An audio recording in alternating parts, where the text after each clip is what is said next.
any given year, you could probably look on anybody's roster and find a former Oiler. It's true for every team.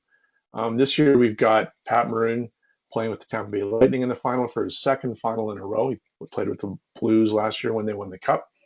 And on the Dallas Stars team, there's Andrew Cogliano, who once upon a time was an Oiler on their that kid line from 13 years ago already. And of course, Andre Sekera joined the Dallas Stars this season. Obviously, a recent Oiler. Um, I don't Yeah, know what the rate. in Pat Maroon's case, he got lucky. He's playing for a lot less money probably than he wanted to play for. He went back to his hometown St. Louis team, won a cup, and then in the summer, um, teams were looking at him, liked Pat Maroon, but didn't want to pay a huge price, and he got lucky because the coach in Tampa used to be his coach when he was first starting out in the North American League, John Cooper. So he wanted him on the team, but only for a certain price. But regardless of the price, he's on another team that might win a cup. And Pat might be in one of those situations where he's just kind of a rent-a-player every year. He just goes to another team for 1 year, and he's pretty smart. He just looks at it and says, maybe I'll go there for $1 million, and that's another good team. In Sekera's case, the Oilers are still paying Sekera $2.5 million for I think the next 2 to 3 years to not be on the team, and Dallas got him for cheap, $1.5 million, and he's in their third pairing, and he's looked quite capable. Does a lot of the penalty killing for him, and good for him. He's a very nice guy and a good player.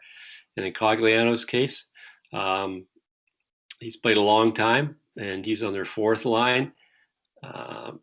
He's on a team where he probably feels very comfortable because they have a lot of older players.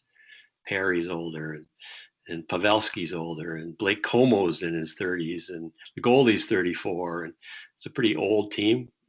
We forget once upon a time he was 20, but now he's 33, I believe. So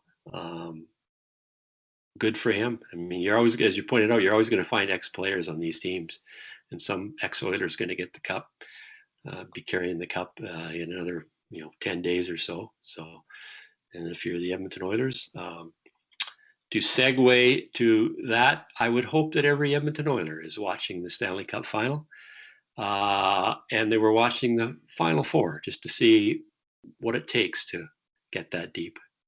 Yeah, I mean, obviously, Jordan. A lot of sacrifice, and as Ken Hitchcock said, you have to check like hell. Once you get down this deep, it's the checking part of it. It's it's not working hard, it's competing hard. And I think that's what the Oilers lacked in the playoffs.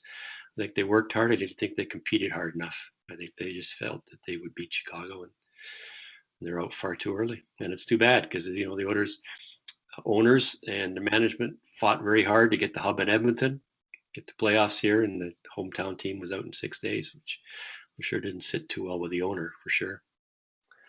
And when you talk about Final Four, and Jordan Eberle obviously is a member of the New York Islanders, and he scored that overtime winner for the Islanders in Game 5. Now they're obviously out of the playoffs, but I caught the end of that game, and I saw the interview immediately afterwards, and he was asked, how does it feel to be scoring that goal back in Edmonton, where obviously you played for a long time, and he dodged it. He wasn't going there, but.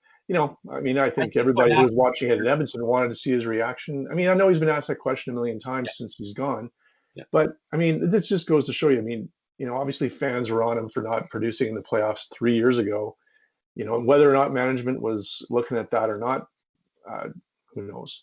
But likely not. But it's these are high caliber elite players. Of course, they're all competitive, and to suggest that Eberle is not bringing it. I mean, clearly he's playing top line minutes in New York, and they're in the conference finals.